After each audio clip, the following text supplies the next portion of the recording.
à tous et bienvenue dans ce mot pour aujourd'hui. Dans Luc chapitre 16 verset 10, il est dit « Celui qui est fidèle dans les moindres choses l'est aussi dans les plus grandes. Mais celui qui est injuste dans les moindres choses l'est aussi dans les plus grandes. » Ce rapport de vie est valable dans toutes les sphères de notre vie. Ce rapport, il est véritable et c'est Dieu aussi qui nous l'enseigne. Et Dieu nous l'enseigne parce que ce que nous faisons dans les plus petites choses, nous serons capables de les faire dans les plus grandes. Inversement, si nous ne sommes pas capables de les faire dans les plus petites choses, si nous ne sommes pas capables d'être fidèles dans les petites choses, nous ne le serons pas non plus dans les plus grandes.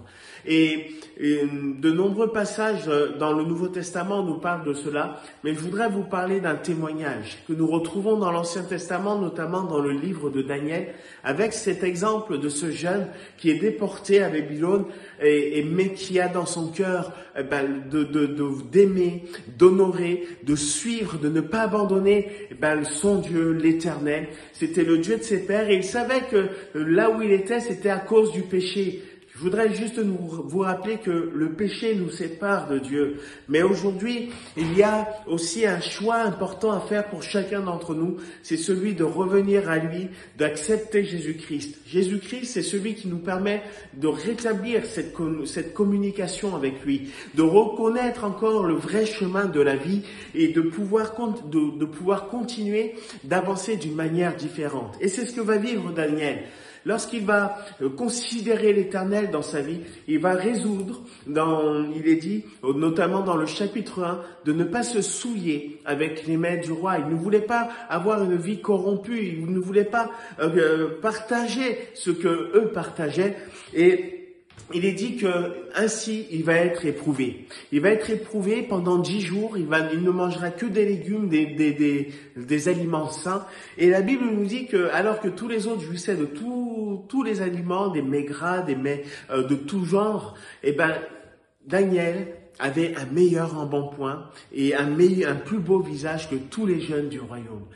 Il a été éprouvé, mais résolu de rester fidèle à son Dieu et de l'honorer à travers une vie sainte et pure, il en a été béni. Et cette bénédiction a été aussi un témoignage.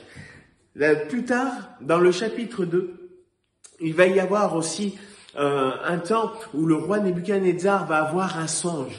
Il va avoir une vision et il en voudra l'interprétation et reconnaîtra que tous ceux qui passent devant lui ne lui apportent pas la véritable interprétation. Il décide de mettre à mort tous ceux qui mentiraient. Et à travers cela, Daniel va montrer encore sa fidélité à Dieu et sa sagesse, sa puissance, non pas la sienne, mais cette puissance qu'il recevait de Dieu, de pouvoir apporter des choses vraies, même si parfois ça ne plaisait pas et que ça ne convenait pas à tout le monde. Daniel n'était pas là pour caresser dans le sens du poil, mais il était là pour parler de ce que l'Éternel lui avait dit, ce que l'Éternel lui montrait. À travers cela, il va apporter l'interprétation du songe et va démontrer que son Dieu est un Dieu qui entend, qui voit et qui parle. Plus tard, Daniel va démontrer encore cette détermination. Et il est important d'avoir aussi cette même attitude, parce que suivre Jésus, parfois nous conduit à être éprouvés, tout comme Daniel. Ça veut dire que ce n'est pas le choix le plus facile. Et bien souvent, il est plus facile de suivre la voie de ceux qui le rejettent, de suivre la voie de ceux qui se moquent, de suivre la voie de ceux qui mentent. Mais le Seigneur nous rappelle que quand on a choisi de le suivre, il faut rester fidèle à cet engagement parce que il va nous bénir.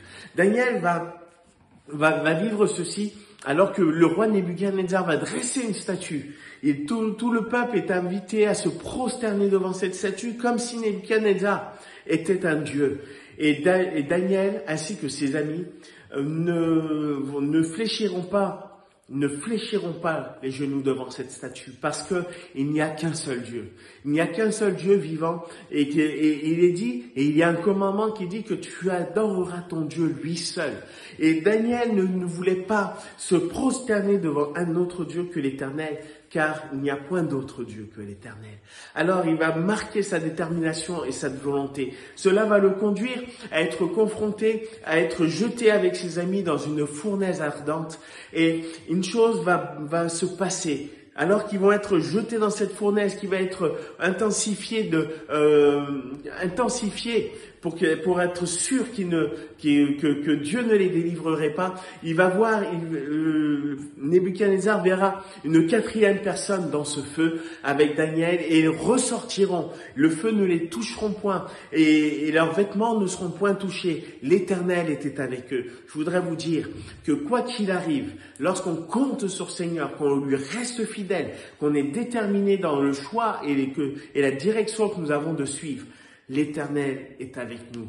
Quoi qu'il arrive, c'est ce qu'il avait dit, que nous mourions dans ce feu ou que nous ressortirons, nous ne fléchirons pas. Je voudrais vous inviter aujourd'hui à être fidèle dans votre engagement et à croire aujourd'hui qu'une vie qui se donne à Dieu, c'est une vie qui va vivre la bénédiction.